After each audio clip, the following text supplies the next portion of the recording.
Alex Garber with ESPN. For the players, I know you talked about keeping the joy of the game, but I'm curious, it's a long season, right? And you guys have had the target on your back the entire time, the win streak being number one. How do you handle the unique pressure that comes with that? How do you keep the joy for so long when anxiety seems like a thing that could very easily set in?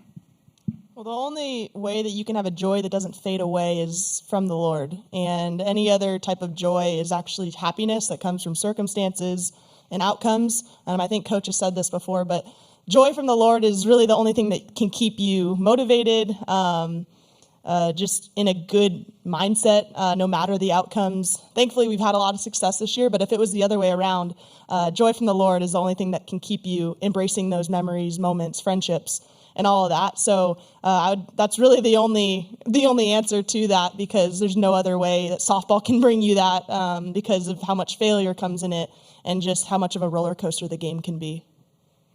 1,000% agree with Grace Lyons. I went through that my freshman year.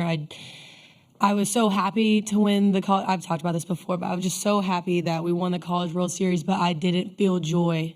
I didn't know what to do the next day. I didn't know what to do for that following week. I didn't feel filled, and I had to find Christ in that. And I think that is what makes our team so strong, is that we're not afraid to lose, because if it's not the end of the world if we do lose. Yes, obviously we've worked our butts off to be here and we want to win, but it's not the end of the world because our life is in Christ, and that's all that matters.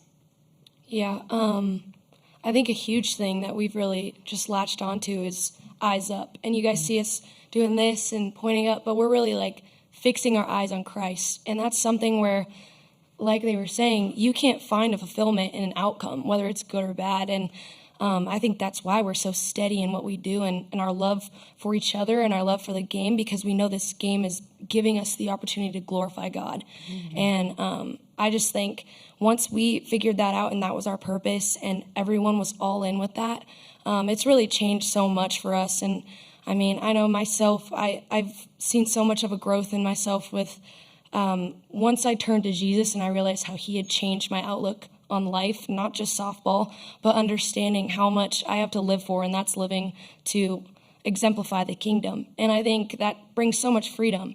And I'm sure everyone's story is similar, but we all have those great testimonies that have really shown how awesome it is to play for something bigger. And I think that's just what brings me so much joy. And no matter the outcome, whether we get a trophy in the end or not, this isn't our home. And I think that's what's amazing about it, is we have so much more.